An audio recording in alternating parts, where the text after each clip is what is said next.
something that's been widely reported. Jim Montgomery is the next Bruins coach.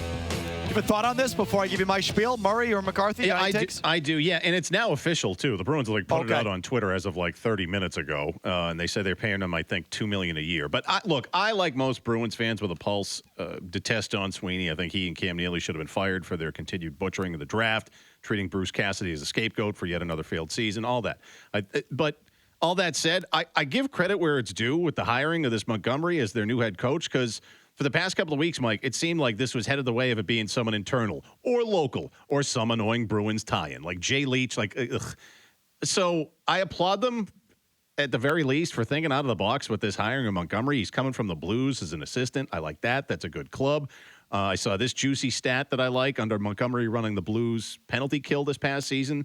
He took it from 25th in the league the prior year to 5th in the league. So that's good, and I like the story part of it too. Look, I'm a softie with this. Good for them, giving him another chance. He lost his gig with Dallas with the alcohol issue there, so good for them on that. Good for him too that he gets another chance. He took accountability for his actions there, so I like it more than anything else because there's no Bruins ties. No Bruins ties. He's from Montreal. He's not from Weymouth. And so, I like those two things. He's more of an outsider, quote unquote. Okay, even though he did go to the University of Maine, he is more of an outsider than some of these other candidates. I agree with you, Murray. They are, giving this guy his second chance is kind of a risk because if he relapses or blows up, it's going to be a real easy second guess for people to look at the Bruins and say, "You hired this guy with his history?" Right. So I think it takes a certain amount of guts to make that kind of hire because if it goes the wrong way, it's a real easy second guess that you hired someone with a known problem, with a bad history, and what are you doing? And that's what everyone's going to do if it doesn't work. And so for them to take on that criticism potentially, good for them. And for to look past whatever happened there in Dallas and give someone a second chance, I'm with you on all those things. But the thing about what happened in Dallas is going to have to be addressed. It's an easy second guess if it blows up, and I give the Bruins credit for that. But, and again, so Beatle's point was this, that the way it's being sort of portrayed is that he lost his job and he went into alcohol rehab, and that's kind of it. And generally speaking, and I'm not sure this happens in every case, but in a lot of cases, a team will just give you a leave of absence. Or they'll put an interim tag on something. Or, so-and-so's dealing with personal problems and he has a leave of absence. Right. And you wouldn't fire him, you'd give him a leave. No. What happened was something went down. And then a month later, he checked himself into rehab. And I'm reading from The Athletic here, which had this account. He was well liked by the team. We're talking about Jim Montgomery, GM Jim Nill, and Stars ownership. He was well liked by the team, by the GM, and the ownership.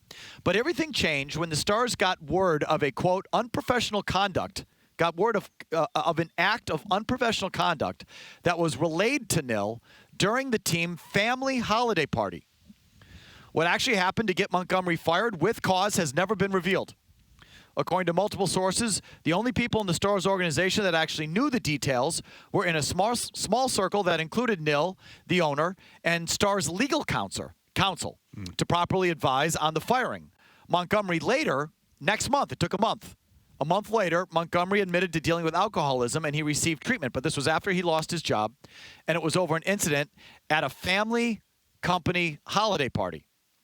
I know Elliot Friedman, Beetle was saying this. Elliot Friedman has reported that the details have not come out of respect to the whistleblower. So there was a whistleblower and to Montgomery's family. I have no idea if the guy can coach or not. He had a good little run in Dallas there. His first year, I think they were a 4 seed, if I'm not mistaken. But I think they won in the first round, and then they took the Blues team that beat you for the title to double overtime of Game 7. So, and then after he lost his gig, Bonus took over and they went to the conference final, Dallas did. So it was a good team during that time. But Montgomery had a decent amount of success. And again, just reading here from the Athletic. Now, this is what sort of bugs me, is that Montgomery has a reputation of being outgoing and engaging. So So he's the anti-Cassidy. This is exactly right. The most critical quality the Bruins wanted in their next coach was a positive personality who could express maximum production out of his players, especially young ones.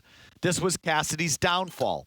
The ex-coach, meaning Cassidy, was not shy about being direct and blunt with his corrections, both during games and in meetings. Montgomery, on the other hand, has a reputation of being outgoing and engaging. One of his acquaintances described him as a Pied Piper. Oh, brother. Good at encouraging players to follow his lead and get in line. In St. Louis, Montgomery was regularly encouraging to young players such as Rob Thomas, good player, a 22-year-old center who broke out this past season with 77 points in 72 games. One thing that played well for Montgomery in his time in Dallas was his ability to be critical and positive, sometimes at the same time. Montgomery was demanding and wasn't afraid to call out top players, but he also had players on equal footing, which was well respected within the Stars locker room. It's just like this happy talk stuff bugs me. Yeah, that part I don't like. The anti-Cassidy stuff, like, well, he's firm but fair. Whereas Bruce would be like, yeah, you suck, Jake DeBrusk. But now, okay, Jim Montgomery can pull Jake DeBrusk aside and say, hey, what's going on with you? Is everything okay? Let's have a chat. Like, who cares? But either way, this guy's got a history. He's got a history that's sort of easy to access and easy to pick apart and makes for a real easy second guess if it doesn't work. And in that regard, I kind of like that for the Bruins because they're willing to take on that criticism because they believe in the guy, right? So if he's the right guy, he's the right guy. And if it's an easy second guess, then take the easy second. You've got to be able to accept that for the right guy and face the music if it goes the other way. And so they did that on Montgomery. All right, well, that's my take on Montgomery.